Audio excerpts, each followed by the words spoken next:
Ini dalam revolusi mental ini bukan bicara ngalor ngidol. Dan ini dibuktikan oleh Rasulullah. 23 tahun Rasulullah merubah revolusi mental yang luar biasa. Dari masyarakat jahiliyah yang minum-minuman, yang mabuk-mabukan, yang berzina, yang berjudi, yang menindas orang, segala perbuatan jahiliyah dikerjakan.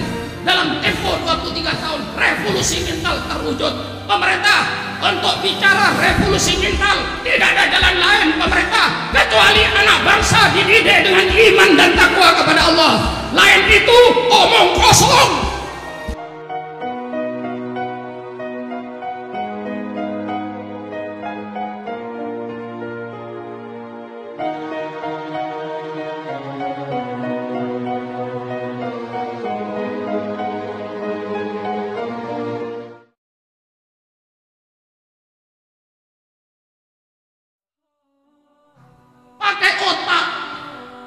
Subhanallah, Maha Agung Engkau ya Allah.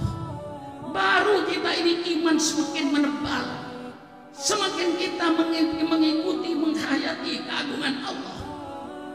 Pernahkah Bapak berpikir tentang perutnya yang senimpel setiap hari? Kalau Bapak berpikir perut yang kita miliki ini Pak adalah pabrik vitamin. Coba pemerintah bikin pabrik vitamin di Karawang, gedungnya besar, mesinnya besar. Subhanallah, Engkau ya Allah bikin pabrik vitamin cuman perut, terdiri dari usus dan babat. Mesinnya cuman gigi. Betul apa tidak? Betul apa tidak? Tapi tidak pernah berpikir. Subhanallah, tidak usah ditanya. Tomat itu mengandung vitamin apa? Wortel itu mengandung vitamin apa? Kepala kambing itu mengandung vitamin apa? Nggak usah ditanya. Mengapa saya sebut kepala kambing? Karena saya paling senang kepada kepala kambing. Hanya Kiai Masuri itu. Dulu ketika di pesantren itu, ya saya beliau itu kalau goreng nasi, minyaknya saja tidak pernah pakai minyak biasa. Mesti minyak yang dari kambing juga. Gajihnya kambing itu digoreng, hati babat digoreng, lalu goreng nasi, campur lagi, aduk lagi, Masya Allah, makan berdua. Asik Pak. Iya. Tidak pernah berpikir bahwa ini adalah pabrik. Tidak sebertanya tomat mengandung vitamin apa. Asal halal, makan. Beres. Asal halal, makan. Dihancurkan oleh gigi. Maka kata Imam Ghazali, kau kalau makan, kunyahlah 27 kali. Ini kadang-kadang ibu makan tempe goreng yang keras, baru terpotong 2 oleh giginya, langsung ditelan. Besok pagi keluar tetap tempe, cuci lagi. Hancurkan itu, melebihi bubur, masuk ke dalam perut, tidak ada penyakit emah, bebannya ringan. Masuk, dibabat, diolah, dicampur air empedu kimianya, jadi vitamin A, vitamin B, vitamin C, vitamin D, vitamin E, B1, B2, B3, B4, B kompleks. Selesai memproduksi, darah membagi, langsung distribusikan vitamin A untuk mata supaya matanya jeli kalau melihat cewek. Maaf. Supaya jeli kalau melihat Quran. Matanya bersih dengan vitamin A yang cukup. Vitamin C, bibir, lidah supaya tidak sariawan. B1, B2, B kompleks, otot-otot supaya ototnya mampu bergerak. Subhanallah. Kira-kira ototnya Suran Makmum gimana kira-kira? Vitamin cukup, darah berputar kotor, masuk ginjal, cuci darah. Apa artinya mesin cuci darah bikinan Jepang itu? Darah dikeluarkan sakit, dikembalikan sakit, ginjalnya Supran Makmun bekerja 76 tahun kali 24 jam, belum pernah turun mesin.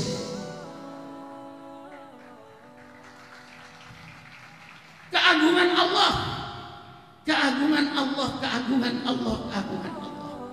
Sadar tidak sadar, waktu pagi duduk di toilet, tidak sadar saudara bahwa itu sudah sedang membuang limbahnya pabrik. Itu limbah pabrik kita keluarkan yang cair, alhamdulillah otomatis lewat depan. Yang cair, yang kental lewat belakang. Betul? Coba pabrik yang dibikin pemerintah, limbahnya tidak bisa dipisah. Semuanya cair, kental, keluar sekaligus sehingga merusak lingkungan. Tapi Allah bikin limbah pabriknya cair lewat depan, kental lewat belakang, otomatis, Bu. Pernah berpikir begitu, Bu? Pernah berpikir begitu, Bu? Pikirkan itu, baru merasakan keagungan Allah, baru merasa nikmat ketika sujud. Subhana rabbiyal azimi wa bihamdi, subhana rabbiyal azimi wa bihamdi, subhana rabbiyal azim. Merasa khusyuk, merasa kewajiban kita untuk sujud kepada penciptanya yang maha agung. Ini dalam revolusi mental ini bukan bicara ngalor ngidol. Dan ini dibuktikan oleh Rasulullah. 23 tahun Rasulullah merubah revolusi mental yang luar biasa. Dari masyarakat jahiliyah yang minum-minuman, yang mabuk-mabukan, yang berzina, yang berjudi, yang menindas orang, segala perbuatan jahiliyah dikerjakan. Dalam tempo 23 tahun revolusi mental terwujud. Pemerintah untuk bicara revolusi mental tidak ada jalan lain pemerintah kecuali anak bangsa dididik dengan iman dan takwa kepada Allah. Lain itu omong kosong. Bukan marah, ngasih tahu. Kan ngasih tahu saya. Jangan macam-macam revolusi mental itu. Bicara ngalor ngidol. Fokus. Disinilah pendidikan pondok pesantren. Yang alhamdulillah saya tidak menutup mata Pak Polisi. 1-2 santri yang narkoba apa. Tapi dibanding dengan yang lain prosentasenya jauh. Jauh. Akhlak juga jauh. Coba Bapak Polisi datang ke sini tadi. Insya Allah semua santri itu cium tangan langsung Pak Polisi. Mungkin dibolak-balik tangannya Pak Polisi tadi dicium. Lalu Pak Polisi masuk ke sekolah SMA situ. Mana yang cium tangan? Itu akhlak dididik sekarang. Dididik sopan santun. Bagaimana akhlaknya anak pada orang tua. Ini yang tidak dipelajarkan oleh bangsa Indonesia. Sehingga melahirkan anak bangsa yang kurang ajar sama orang tua. Ini sekarangnya hasilnya liberalisme dan HAM. Apa hasilnya liberalisme dan HAM? Menghasilkan anak bangsa yang kurang ajar sama orang tua, mengajarkan anak bangsa yang kurang ajar sama guru. Ini hasilnya kebebasan adalah hak asasi manusia. Bukan marah. Diajarkan Pak Polisi mulai SD, kebebasan adalah hak asasi manusia. Kebebasan, kebebasan, kebebasan. Yang jelas liberalisme dalam bukan ajaran Islam, bukan ajaran Quran, bukan ajaran hadis. Tidak ada dalam Islam kebebasan. Wa ma khalaqtul jinna wal insa illa liya'budun. Tidak saya ciptakan jin dan manusia kecuali untuk sujud kepada Allah. Syukron makmun diciptakan oleh Allah, bukan untuk sakar dewe. Syukron makmun diciptakan oleh Allah, bukan untuk semau gue. Allah ciptakan syukron makmun bukan untuk semau-maunya bebas. Tidak. Allah ciptakan syukron makmun untuk menjalankan perintah Allah, untuk menjauhi larangan Allah. Itulah Allah ciptakan syukron makmun, bukan untuk semau gue. Betul apa tidak? Anak tidak diajarkan taat pada orang tua. Anak tidak diajarkan taat sama guru. Yang diajarkan kebebasan, kebebasan, kebebasan. Maka saya pesan sama pemerintah, Pemerintah persilakan Anda terima liberalisme dan HAM. Tetapi saya minta pemerintah, liberalisme dan HAM dibatasi dengan akhlak, liberalisme dan HAM dibatasi dengan moral, liberalisme dan HAM dibatasi dengan agama. Kalau tidak, liberalisme itu menuju pada pembinatangan bangsa Indonesia. Sekarang bangsa Indonesia mau jadikan binatang oleh orang-orang barat. Masukkan liberalisme ke Indonesia. Yang masukkan siapa? Yahudi. Untuk apa? Untuk menghancurkan anak bangsa. Maaf Pak Polisi ya. Saya minta maaf Pak, karena cintanya sama Indonesia saya ini. Kalau tidak mengapa, saya tidur aja di rumah. Berbulan-bulan saya tidak tidur Pak. Tanyakan sama istri saya itu. Untung istri saya sabar. Saya tinggal ke Kalimantan Timur, tenang. Saya tinggal ke Jawa Timur, tenang. Saya tinggal ke Singapura, tenang. Saya tinggal ke Malaysia, tenang. Mungkin kata ibu-ibu di Indramayu, alhamdulillah saya tidak jadi istrinya Pak Sugron. Jadi si Pak Sugron ditinggal-tinggal. Saya juga sama Bu, alhamdulillah saya tidak jadi suaminya ibu. Kalau saya jadi suaminya ibu, barangkali sarung saya sudah robek. Mau kemana Pak? Mau ngaji? Kemana? Ke Banjarmasin kok jauh-jauh Pak? Ngaji di kandang haur aja lah Pak. Tarik sarungnya, tidak jadi ngaji. Kalau ada kiai ditarik sarungnya oleh istrinya batal ngaji, berhenti jadi kiai. Jadi kiainya istrinya saja. Iya, ini semuanya Pak. Maka sekarang didik anak kita ini dengan pendidikan agama. Tanamkan keimanannya kepada Allah. Tanamkan bahwa hidup di dunia ini bukan hidup yang sebenarnya. Na'udzubillah, nanti kalau sudah sakaratul maut, umurnya 70 tahun. 70 tahun cuma ibaratkan mimpi saja. Saya sudah umur 76 tahun. Kalau saya membaca mulai anak kecil dulu, saya sekolah SD, saya ingat-ingat itu cuma ibaratkan mimpi saja. Hidup yang dijanjikan oleh Allah bukan di dunia, nanti di akhirat. Itu janji Allah. Hidup di dunia ini cuma permainan sementara. Allah Subhanahu wa taala yang mengingatkan, "I'lamu annamal hayatud dunya la'ibun wa lahun." Ketahuilah oleh kalian bahwa hidup di dunia ini cuma permainan. Mengapa Allah mengambil kata-kata permainan?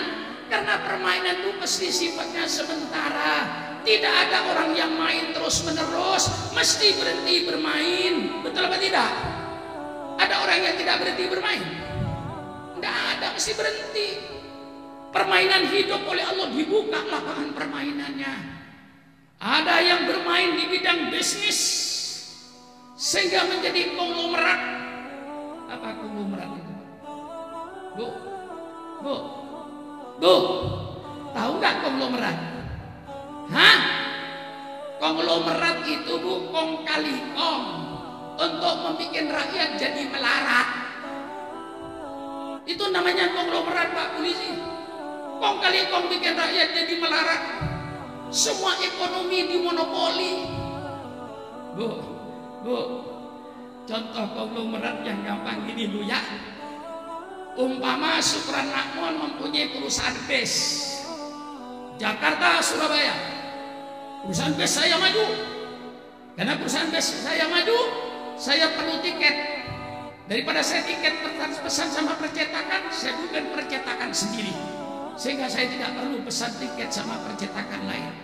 Karena percetakan saya perlu kertas, saya buka hutan kayu untuk pabrik kertas, sehingga saya tidak beli bahan baku dari orang lain. Bus saya tambah maju. Karena bus saya perlu berhenti, saya bikin restoran sendiri. Semua restoran dari Surabaya, Jakarta, restorannya Sukran Makmun. Karena restoran saya perlu ikan bandeng, perlu ikan gurami, Saya beli semua tambak bandeng di Indramayu, semua tambak bandeng miliknya Sukron Makmun, semua empang-empang gurami miliknya Sukron Makmun. Sukron Makmun belum puas. Bes saya perlu bensin, saya buka pom bensin dari Surabaya Jakarta, semua pom bensin miliknya Sukron Makmun. Sukron Makmun belum puas untuk menguasai kekayaan negara. Karena mobil saya perlu onderdil, saya buka toko onderdil, semua onderdil mobil dari Surabaya Jakarta miliknya Sukron Makmun. Karena bes saya bannya sering kempes, saya buka tambal ban, semua tambal ban Surabaya Jakarta miliknya Sukron Makmun. Kalau saya berbuat semacam ini, Bapak bagian apa? Inilah ekonomi kapitalis yang harus dihindarkan di Indonesia. Ternyata sekarang ekonominya kapitalis. Kekayaan bangsa Indonesia hanya dinikmati sekitar 200 orang, Habib. Berputar disitulah duit yang miliaran. Baca surat daftar orang-orang Indonesia yang kaya, mulai nomor 1 sampai 200. Subhanallah, kekayaan yang dimiliki 200 orang.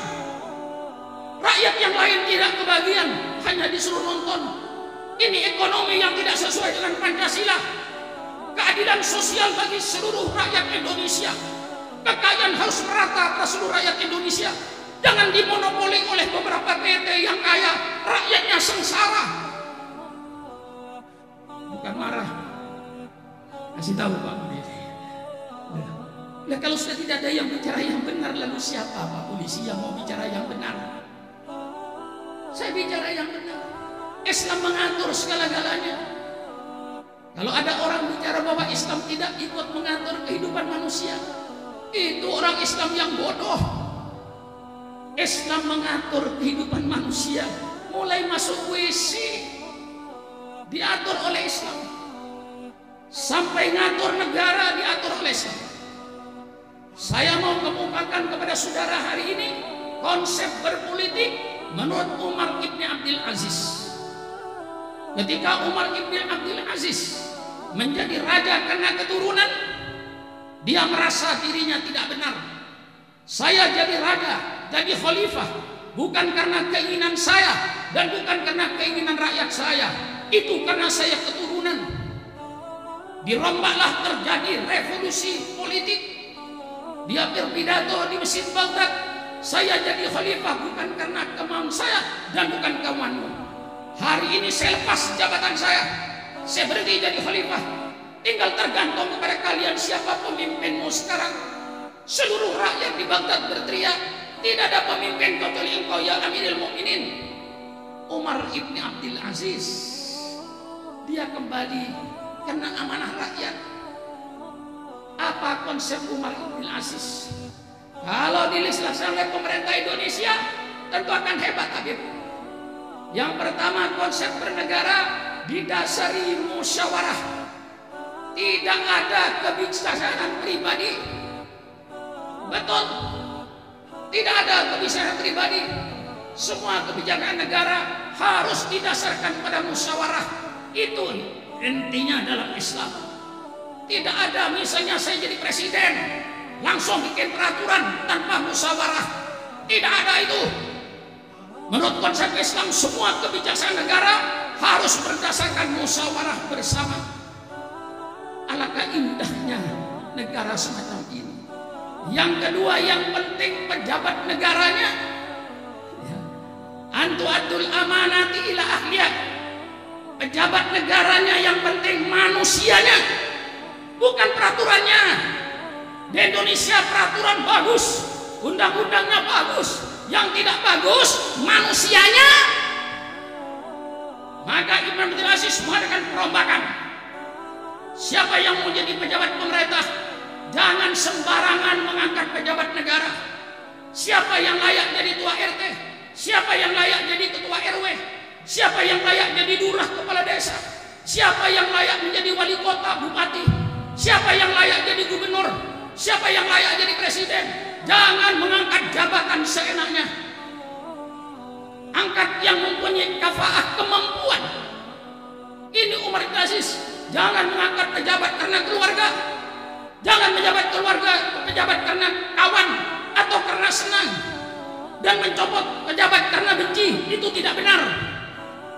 Setelah manusianya dipilih bagus, baru yang ketiga konsep Umar Ibn Aziz, undang-undang. Undang-undang nomor 3. Yang perlu manusianya yang jadi ketua RT itu, manusianya yang jadi ketua RW itu, manusianya yang jadi camat itu benar-benar tidak punya kafaah kemampuan, baik dari segi pemikirannya maupun dari segi akhlaknya. Pilih pejabatnya dulu, baru peraturan, baru tegakkan hukum. Antahkumu bil adli, tegakkan hukum yang adil. Itu baru yang ketiga. Konsep Umar Ibn Aziz yang keempat, pejabat pemerintah seluruhnya, mulai RT sampai presidennya, al-amru bil ma'ruf wan nahyu 'anil munkar. RT-nya amar ma'ruf nahi munkar, RW-nya amar ma'ruf nahi munkar, camatnya amar ma'ruf nahi munkar, bupatinya amar ma'ruf nahi munkar, gubernurnya amar ma'ruf nahi munkar, menterinya amar ma'ruf nahi munkar, anggota DPR-nya amar ma'ruf nahi munkar, presidennya amar ma'ruf nahi munkar. Baru negara beres. Kalau tidak beres. Bagaimana, Beb? Sampai gua cuma melontot aja. Beneran nggak pidato saya ini? Ini sudah genap konsepnya bernegara. Itu Islam. Kita didik anak kita di pesantren dengan mempelajari Al-Quran, mempelajari sunnah Nabi. Nanti tampil di tengah-tengah masyarakat akan menjadi orang yang bermanfaat. Santri-santri yang akan keluar. Kau jangan hanya bangga menjadi alumni Darussalam. Kau tamat dari Darussalam terjun ke masyarakat, akhlakmu yang terpenting. Di tengah-tengah masyarakat kau jangan minta dihargai, hargailah orang lain. Di tengah-tengah masyarakat kau jangan minta dihormati, hormatilah orang lain. Ini prinsip, mempunyai prinsip hidup. Saya tidak minta dihormati, tapi saya menghormati orang lain. Saya tidak minta dihargai, tapi hargai orang lain. Di masyarakat orang yang berharga yang dicium tangannya itu karena mereka orang yang sudah berjasa. Katakan kiai di kampung cuma ngajar Al-Quran, sekian puluh ribu anak bangsa sudah bisa membaca Al-Quran karena kiai tadi yang ngajar Al-Quran. Dia sudah berjasa, dicium tangannya oleh masyarakat karena jasanya. Engkau tamat dari pondok pesantren Darussalam, bisa baca kitab, bisa berbahasa Inggris, bisa berbahasa Arab. Keilmuanmu kau pegang, alhamdulillah. Tapi bagaimanapun kau hebatnya dari pondok pesantren Darussalam, kau bisa bahasa Arab, kau bisa bahasa Inggris, kau bisa baca kitab, bisa mengajar bahasa Arab. Tapi maaf anak-anakku, engkau belum berbuat apa-apa di tengah-tengah masyarakat. Kalau kau belum pernah berbuat apa-apa di masyarakatmu, kau jangan minta apa-apa. Tidak akan diapa-apakan karena engkau belum apa-apa.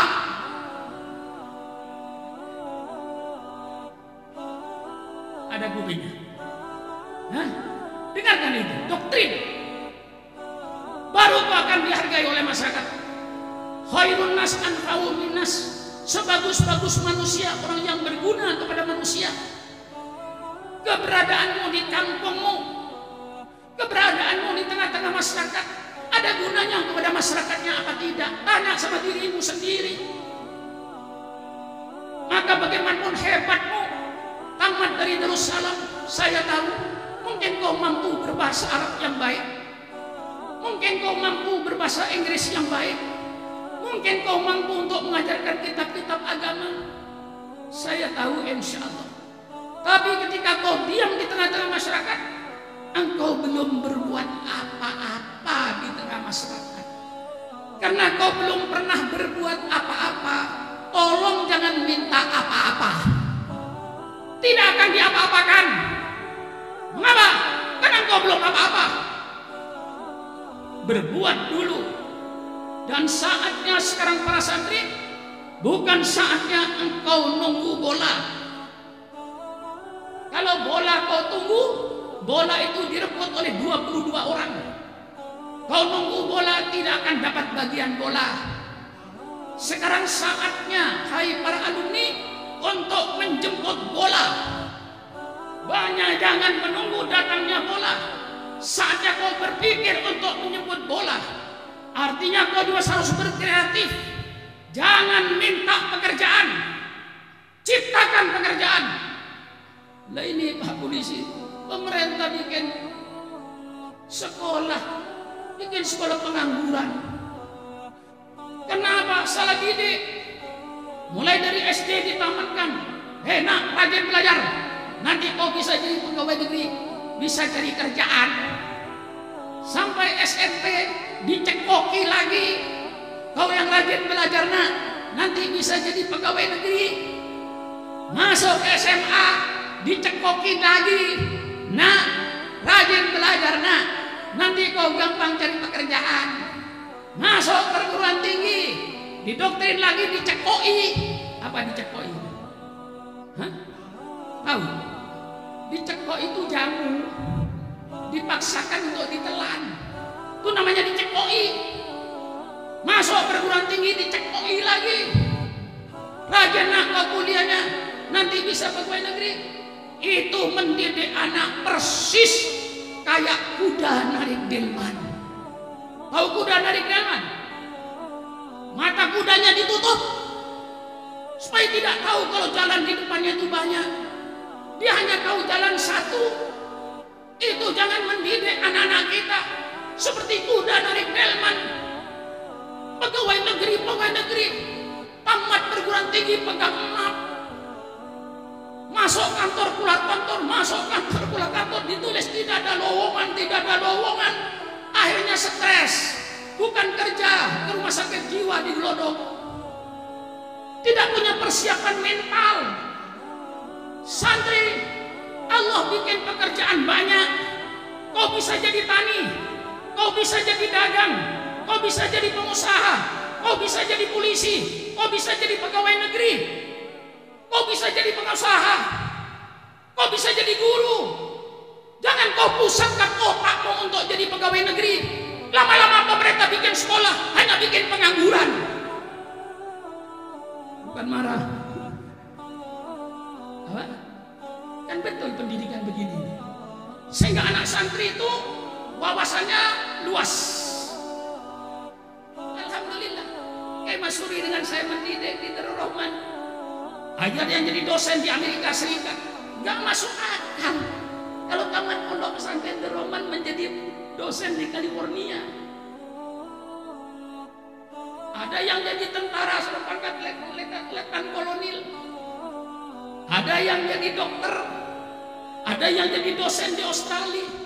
Ada yang jadi petani di kampung. Masya Allah. Hidup itu banyak cara. Bukan satu saja. Ini salahnya wali murid.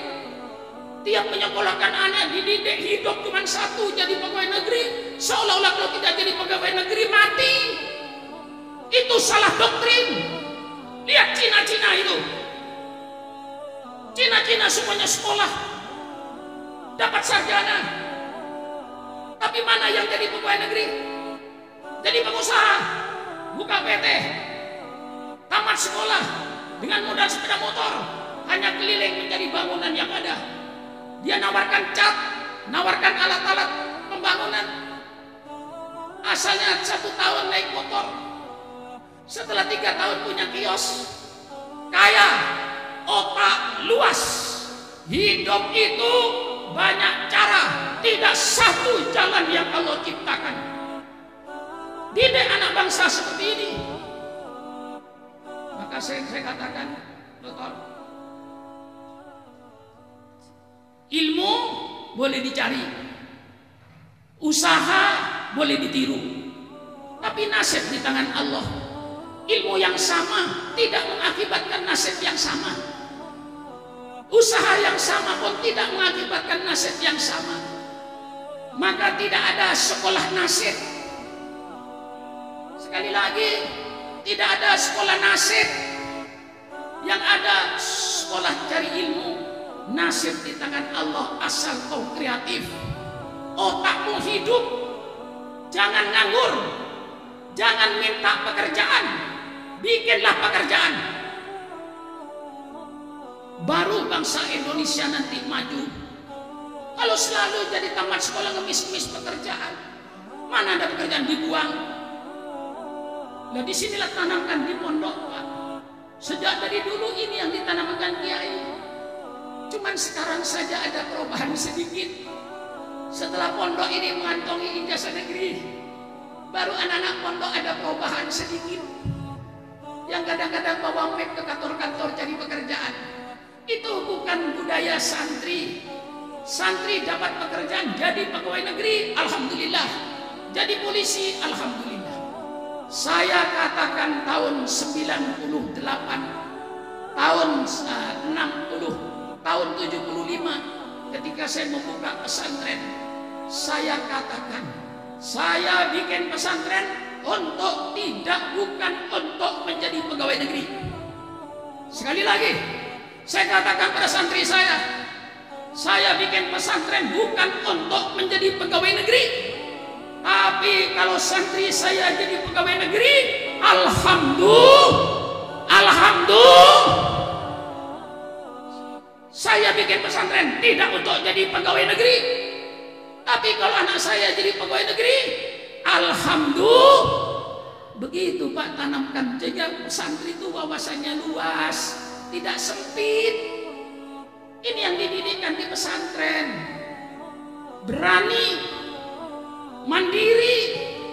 Maka di pesantren dididik mereka itu pertama keikhlasan. Itu sumber utama pendidikan pesantren. Kiainya ikhlas, gurunya ikhlas. Tanamkan keikhlasan, santrinya ikhlas. Tanamkan kesederhanaan. Pondok pesantren hidupnya harus sederhana. Orang yang hidup sederhana insya Allah berani hidup kaya. Guru saya mengajarkan saya begini, orang yang berani hidup melarat belum tentu melarat. Orang yang berani mati belum tentu mati. Malah yang takut mati, yang mati duluan. Apa kata kiai saya? Kau terlanjur hidup. Orang hidup harus berani mati. Takut mati jangan hidup. Takut hidup mati saja. Mau kemana? Mau kemana? Berani hidup, berani mati. Takut mati, jangan hidup. Takut hidup, mati aja. Itu doktrin dari kiai saya. Masya Allah. Di doktrin kita ini di pondok hidup sederhana. Orang yang biasa jalan kaki, sekolah jalan kaki, ke pasar jalan kaki, insya Allah disuruh naik mobil bisa. Tapi orang yang biasa naik mobil, ke sekolah diantar mobil, ke pasar pakai mobil, mobilnya rusak, tidak sekolah. Mengapa tidak sekolah? Mobil rusak. Orang yang biasa makan tempe sehari-hari, insya Allah disuruh makan ayam goreng bisa. Yang sehari-hari makan daging ayam goreng, belum tentu dia biasa makan dengan kerupuk. Bikin berani hidup sederhana. Kalau nanti di masyarakat rezekinya luas, alhamdulillah. Sekarang rezeki di Indonesia diajak sederhana. Tamat dari Indonesia, dari pondok siap hidup sederhana. Umpamanya dari orang kaya pun siap. Saya tidak mimpi dulu kalau saya di Jakarta akan naik mobil Mercedes, itu nggak mimpi. Jalan kaki itu Pak Jamil tahu ketika saya masuk Jakarta, gantungan bus kota. Alhamdulillah ada sahabat saya yang baik hati. Ketika ketika mobil saya bukan Mercedes, diganti oleh beliau Tonton Sehan, itu dikasih Mercedes. Padahal saya bergurau waktu itu. Habib, kalau Rasulullah hidup lagi, tentu cucunya yang dimarahi sampean. Kok begitu Pak Kiai? Iya. Para habaib itu memimpin dakwah, memimpin zikir, sampean tiap hari cari duit. Kan sudah Pak Supron yang jadi wakil saya, kata beliau. Sudah Pak Supron lah sebagai wakil saya. Saya yang cari duit, Pak Supron yang mewakili saya berdakwah. Baik Habib, jangan dicabut kata-kata itu. Kalau betul-betul saya wakilnya dan Habib yang diwakili, tidak ada keseimbangan. Yang diwakili mobilnya mewah-mewah berganti-ganti, wakilnya mobil Jepang, tidak adil. Dia bilang, Pak Kiai ingin Mercedes. Enggak pantas Kiai ingin Mercedes. Gurau polisi, Pak polisi. Saya gurunya ikhlas. Kira-kira setengah bulan datang supirnya ke rumah. Pak Kiai tolong mobilnya serahkan sama saya dengan PPKB-nya, dengan kuncinya. Jangan main macam-macam kok. Saya bilang sama supir, mobil ini di Jakarta kaki. Mana nanti kalau kau bawa mobil saya, kaki saya kemana? Gak usah. Supirnya menjawab, Pak Kiai, mobilnya ada di depan pesantren. Mobil apa? Mercedes. Saya lihat, betulan. Saya serahkan semua PPKB dengan kunci-kuncinya, habislah. Roda-rodanya bawa dah. Gak ada urusan. Nah itulah. Allah kalau mau ngasih, tidak ada kesulitan. Saya membangun pondok pesantren sampai sekarang 42 tahun. Dari tahun 75. 42 tahun saya selalu menunggu duit. Kayak Mas Sudi, bangun nunggu duit, bangun nunggu duit. Karena menunggu duit, bangunnya lambat Pak. Sistem saya minta tidak dikasih ambil. Sama pemerintah tidak usah minta Pak Uri. Pemerintah sudah tahu bahwa ini perlu duit, tinggal ngasih. Untuk apa minta? Pak polisi sudah tahu bahwa kita perlu duit. Masa perlu diminta? Gak usah diminta. Ini pesantren sudah bagus kayak begini. Kalau umpama kata dokter saya mau digusur, mau diganti dengan tempat batu bara, tolong kalau pemerintah kabupaten beli saja tanah ini. Berapa hektar ini semua beli sama bupati, ganti tempat batu bara di sebelah timur sana. Ini tetap pesantren. Itu bisa. Ibu bupati bisa berbuat, Bapak polisi bisa berbuat. Ini sudah nyata jadi pesantren kayak begini. Masa ya tega? Masa ya kok tega? Mau digusur diganti tempat peniburan batu bara. Apa tidak sedih apa nanti Allah bicara? Saya mohon sama Ibu Bupati, seluruh pemerintah, ambilkan dari APBD-nya. Berapa harga tanah ini? Ganti. Cari tempat lain, beliin.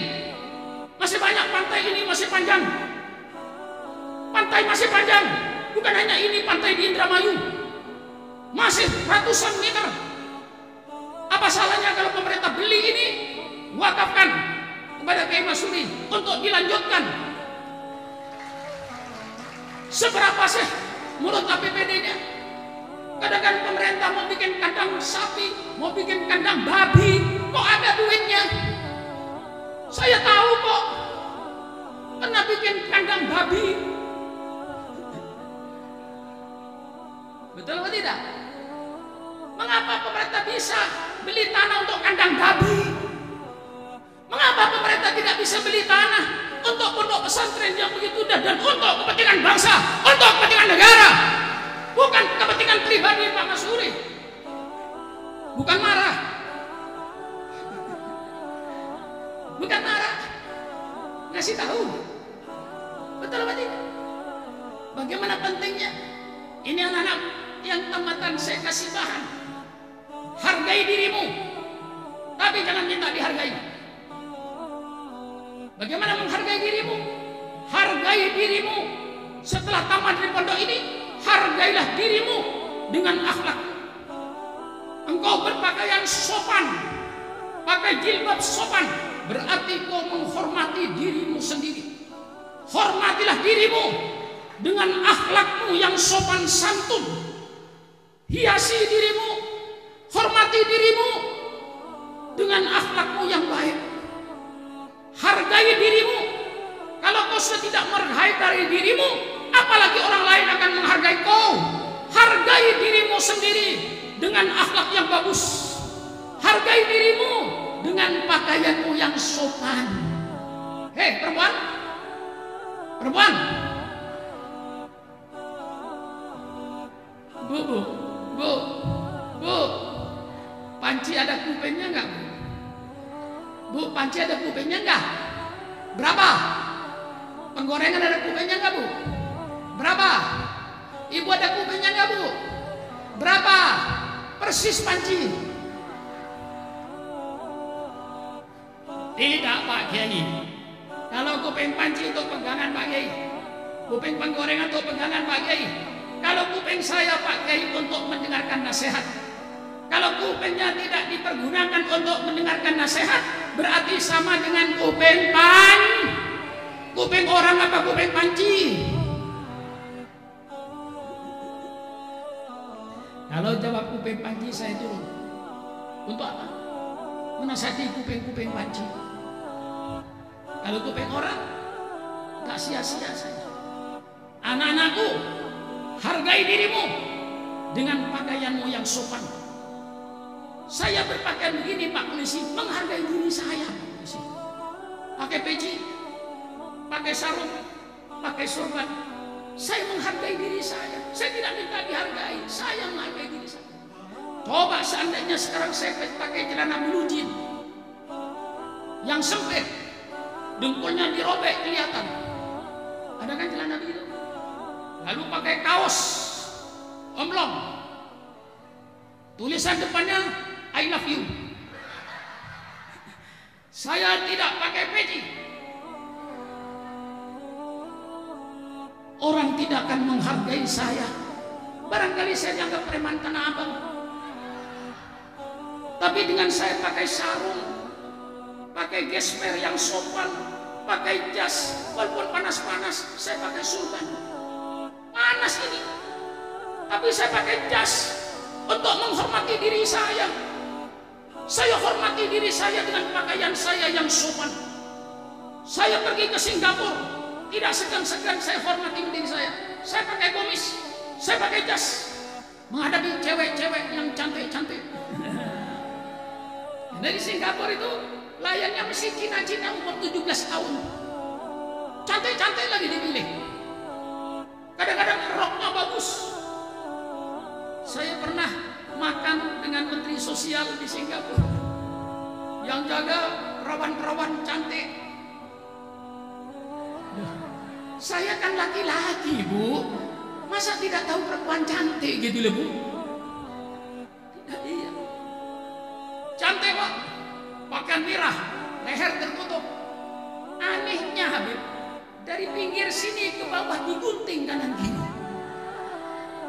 Begitu melangkah, telanjang. Kelihatan celana dalamnya itu. Tapi saya tetap menghargai diri saya. Saya minta kunci dengan pakaian yang sopan, pakai sorban. Pelayan-pelayan hotel tahu, ini tamu saya bukan orang sembarangan. Mesti tokoh agama dari Indonesia. Dia hormat dan ngendap kepada saya. Lain dengan tamu-tamu yang lain. Oleh dia tidak dihormati, minta kunci dikasih saja. Tapi dengan saya dia masih hormat. Mengapa dia tahu? Saya menghormati diri saya dengan pakaian saya. Kalau seandainya saya berpakaian macam-macam, tidak ada harganya saya ini. Hormati dirimu dengan akhlakmu. Hargailah dirimu dengan pakaianmu. Hargailah dirimu dengan kesopananmu. Insya Allah kalau kau dihargai oleh masyarakat, insya Allah Pondok Darussalam dihargai oleh umat. penghargaan umat terhadap Darussalam hanya tergantung kepada alumni-alumni ini. Kau yang harus membawa bendera Darussalam.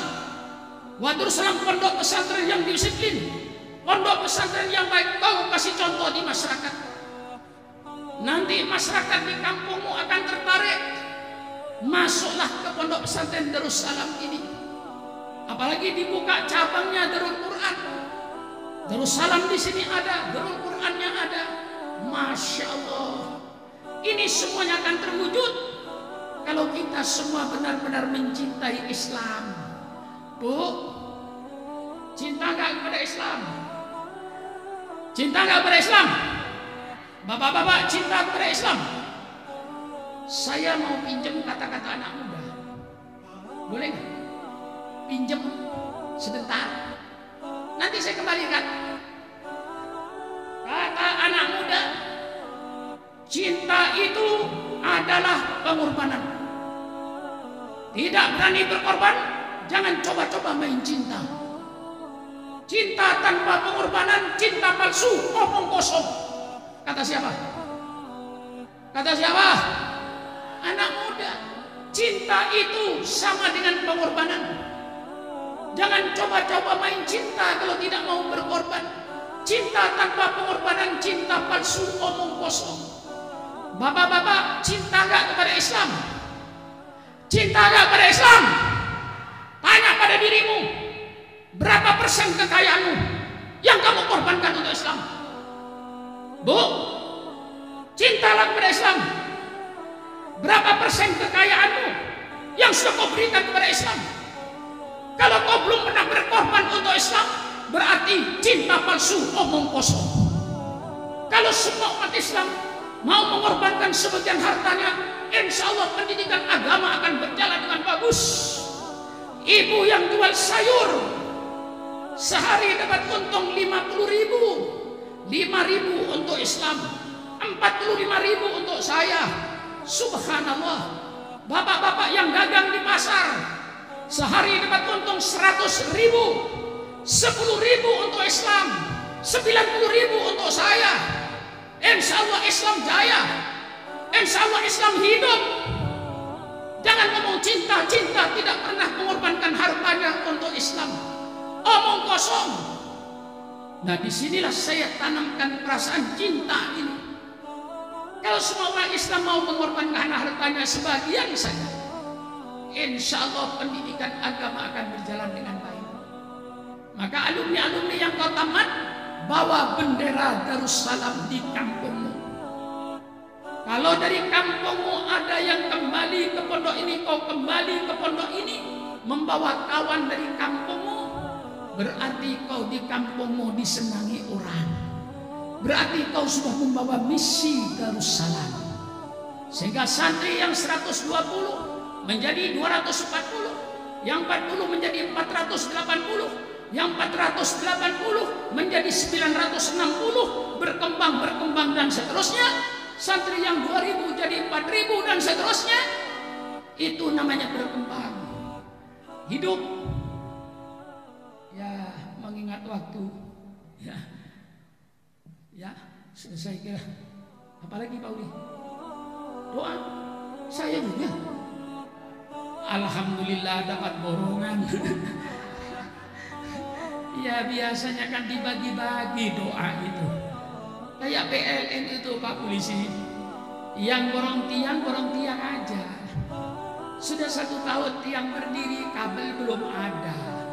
Kita tegur, mana kabelnya Pak? Oh maaf Pak, saya cuma borong tiang doang. Kabel orang lain Pak. Pasang kabel. Sudah nyambung dari tiang ke tiang, belum nyala ke rumah. Kita tegur lagi Pak. Tiang sudah, kabel nyambung. Mengapa belum nyala Pak? Oh maaf Pak, yang borong setrum bukan saya Pak, orang lain. Jadi bagi-bagi. Untung Habib saya madzhab Syafi'i. Kalau saya bukan madzhab Syafi'i, saya tolak. Tidak bisa orang lain yang doa. Karena saya madzhab Syafi'i, saya ingat sama fatwanya madzhab Syafi'i. Kata Imam Syafi'i, ad-dhaifu kal mayyit.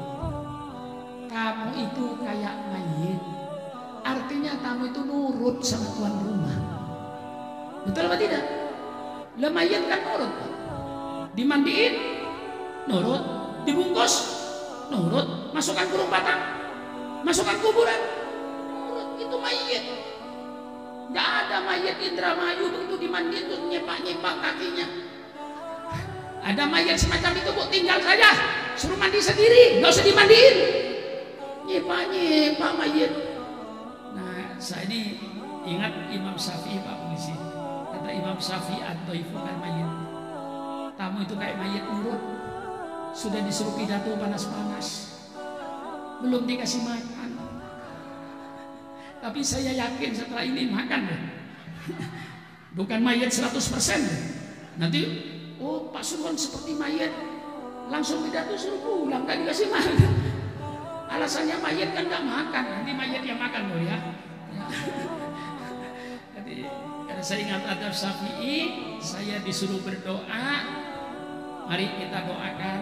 Saya mohon pada Bapak Polisi sesuai dengan pemohon Habib Sehan, kepada Ibu Bupati, kalau yang punya tanah itu mau tidak mau akan dijadikan pangkalan batu bara atau apa saja, saya nggak tahu, mau jadi hotel, mau jadi apa nggak tahu, apa saja. Tapi insya Allah yang nyata adalah pesantren di sini. Realitas pesantren. Izin Mendiknas ada, izin operasional ada. Bagaimana bisa digusur? Apa tidak berhadapan dengan Mendiknas? Bukan berhadapan dengan Kiai Masudi. Izin operasionalnya ada. Ikut ujian tiap tahun dan lulus semua. Tinggal pilih Pak Polisi, milih batu bara atau milih santri. Bukan Pak Polisi, maksud saya Pak Bupatinya lah yang memegang anggaran belanja ini. Tolong umpama oleh pemiliknya sudah mau tidak mau, ya tapi harus berhadapan dengan Mendiknas dulu. Nah, berhadapan dengan Menteri Agama dulu. Diizinkan enggak oleh Mendiknas? Kalau diizinkan ya terserahlah. Cuman kalau bisa, berapa harga tanah 1 hektar di sini? Tolong ambilkan dari APBD, beli ganti di tempat lain. Di situ kau pasang batu bara. Di sini sudah kadung ada santri. Sayang untuk kepentingan bangsa. Batu bara cuma untuk kepentingan yang punya. Betul atau tidak, Pak? Mari kita berpikir wajar, berpikir realistis supaya pemerintah beli. Nah, sebenarnya saya alhamdulillah, Pak. Kalau Allah kasih kemudahan, saya katakan tadi 42 tahun saya bangun pondok pesantren dengan tangan menadah, menunggu duit datang. Kalau Allah sudah kuasa, Pak Budi, lamanya lima atoitah, wala mu'tiya lima manakta, wala radda lima qadaitah. Itu Allah. Alhamdulillah sekarang saya, Pak Polisi, sedang bangun pesantren besar-besaran di atas tanah 3,5 hektar dengan harga bangunannya 61 miliar rupiah. Yang bangun bukan kepalang tanggung, pemborong CT Senayan itu, Mall CT Senayan itu pemborongnya. Jadi dibangun persis konstruksi kayak hotel. Masya Allah. Dengan biaya 61 miliar rupiah saya terima kunci. Alhamdulillah saya tidak nunggu duit, malah duit nunggu bangunan. Sekarang duit nunggu bangunan. Duit ada di bank tapi 1 rupiah pun saya nggak pegang. Sampai detik ini 1 rupiah pun saya tidak pegang. Dan tidak mau saya melihat duit itu sebelum resmi seluruhnya nanti timbang terima. Sekarang ini duit nunggu bangunan. 42 tahun bangunan nunggu duit. Kalau sudah Allah mau berkehendak, tidak ada kesulitan. Insya Allah pondoknya nanti besar, Pak. Konstruksinya semua konstruksi paku bumi. Kalau saya konstruksi pasang batu, tidak pakai paku bumi. Ini semuanya paku bumi. Mungkin dapurnya lebih luas dari halaman ini. Dapurnya saja lantai 2. Masya Allah, kalau Allah sudah kasih, insya Allah Pak Masud. Allah yang maha mengetahui, Allah yang maha bijaksana, Allah yang maha luas. Doakan saja oleh Pak Masud. Mudah-mudahan orang yang punya tanah ini oleh Allah dirubah tanahnya dirubah pikirannya sehingga tetap diperjuangkan untuk menjadi pondok pesantren. Ya muqallibal qulub, qallib qulubahum. Itulah yang kita harapkan. Kalau Allah yang merubah pikiran, siapapun saja tidak akan bisa menolak. Ini harapan saya. Dan kepada pemerintah setempat, kalaupun terpaksa, tolong pemerintah sisihkan APBD-nya, belikan tanah untuk pengganti ini, supaya ini tetap menjadi pondok pesantren. Insya Allah bisa. Sekian saja, mari kita baca Fatihah.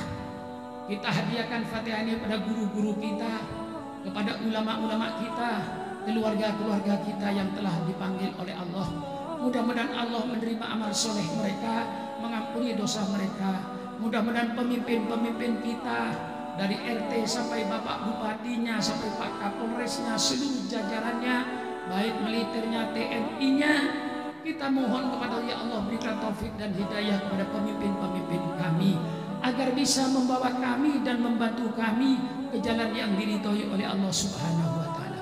Al-Fatihatu bi niyatil qabul wa tamami kulli su'lin wa ma'mul wa ala kulli niyatin shalihah wa ila hadratin nabiyil mustafa Muhammadin sallallahu alaihi wasallam. Al-Fatihah. A'udzu billahi minasyaitonir rajim. Bismillahirrahmanirrahim. Alhamdulillahi rabbil alamin arrahmanir rahim maliki yaumiddin. Iyyaka na'budu wa iyyaka nasta'in. Ihdinas siratal mustaqim.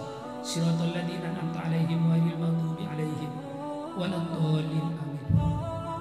Allahumma bihaqqil Fatihah wa bisirril Fatihah wa bi karamatil Fatihah wa bi barakatil Fatihah wa bi jahi man unzila alaihi al-Fatihah. Ya farijal hab, ya kasifal gham, ya man li 'abdihi yaghfir wa yarham, ya dafi'al bala idfa'anal bala, ya dafi'al bala idfa'anal bala, ya dafi'al bala idfa'anal bala, ya arhamar rahimin irhamna, ya tawwab tub alaina innaka antat tawwabur rahim. Allahumma lakal hamdu syukra wa lakal mannu fadla wa anta rabbuna haqqan wa nahnu abiduka liqa wa anta lam tazal lidzalika ahla. Allahumma ya muyassir kulli asir wa ya jabir kulli kasir wa ya sahib kulli farid wa ya mughni kulli fakir wa ya muqawwi kulli dhaif wa ya ma'mana kulli khaib. Yassir alaina kulla asir fataysirul asir alayka yasir. Ya man la yahtaju lil bayani wat tafsir. Hajatuna ilaika kathir, hajatuna ilaika kathir, hajatuna ilaika kathir, wa anta alimun biha wa basir. Allahumma inna nakhafu minka wa nakhafu mimman yakhafu minka wa nakhafu mimman la yakhafu minka. Allahumma bihaqqi man yakhafu minka najjina mimman la yakhafu minka bi hurmati sayyidina Muhammadin sallallahu alaihi wasallam. Allahumma ij'al hadzal mahd daiman nafi'an mubarakan lil Islam wal muslimin. Allahumma ij'al hadzal mahd daiman mubarakan nafi'an lil Islam wal muslimin. Rabbana atina fid dunya hasanah wa fil akhirati hasanah wa qina adzabannar. Subhana rabbika rabbil izzati amma yasifun wa salamun alal mursalin walhamdulillahi rabbil alamin. Terima kasih kepada semua pihak. Kurang lebihnya saya minta maaf. Wassalamualaikum warahmatullahi wabarakatuh.